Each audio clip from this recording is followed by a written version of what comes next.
একজন সুপরিচিত কলাকুশলী তখন ভীষণ অসুস্থ। খবরটি শুনে শচীনকর্তা ভীষণ দুঃখ পেলেন। মুখ ভার করে বারবার আহা ওহু করতে লাগলেন।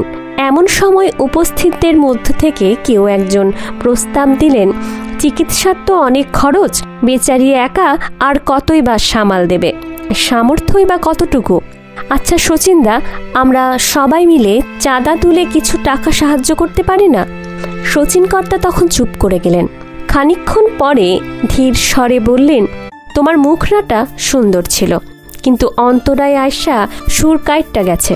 শচীন দেব বর্মন, যার সুরে গাওয়া উপর গগন বিশাল গানটি প্লেব্যাক সিঙ্গার হিসেবে মান্না দেকে প্রথম সত্যিকার অর্থে প্রতিষ্ঠা দেয়।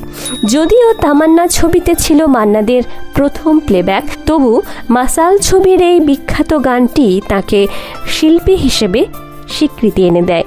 এই গানটি এক অনন্য সম্মিলন, প্রদীপ বাবুর লেখা, শচীন দেব বর্মনের সুর আর মান্নাদের কণ্ঠ। তখনও কেউই তেমনভাবে প্রতিষ্ঠা পাননি। মাসাল ছবির কাজ চলছিল তখন। দিনের কাজ শেষে এই তিনজন, শচীনকর্তা, মান্না দে আর প্রদীপ বাবু, একসাথে হেঁটে যেতেন মালাড স্টেশন পর্যন্ত। এমনই একদিন শচীনকর্তা হঠাৎ করেই দুই সঙ্গীকে পেছনে ফেলে দ্রুত পায়ে হাঁটতে শুরু করলেন। প্রথমে কেউ কিছু বুঝলেন না, পরে দেখা গেল স্টেশনের কাছে একটি ফলের দোকানে গিয়ে তিনি আগে পৌঁছে গেলেন আর তাড়াতাড়ি করে কয়েকটা কলা কিনলেন। দোকানি যখন দাম চাইতে গেল তখন ততক্ষণে মান্না দে সামনে এসে গেছেন। শচীনকর্তা দোকানিকে তার দিকেই দেখিয়ে দিলেন, তারপর আবার দ্রুত হাঁটতে শুরু করলেন।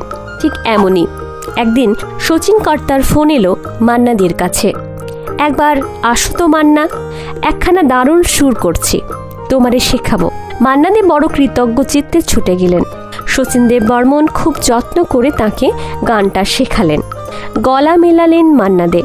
গান শুনে শচীনকর্তা অভিভূত, দারুণ গাইছ রে।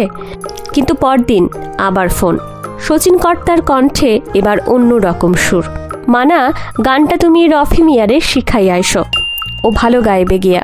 এমন ঘটনা মান্নাদের জীবনে বারবার ঘটেছে। শুরুতে আনন্দ, শেষে বেদনা, শুরুতে হাসি, পরে কান্না, যেন এক একটা অধ্যায়, যেখান থেকে উঠে আসে শিল্পীর এক নিঃসঙ্গ যাত্রার পদধ্বনি। ভিডিওটি ভালো লাগলে লাইক, শেয়ার, সাবস্ক্রাইব করতে ভুলবেন না।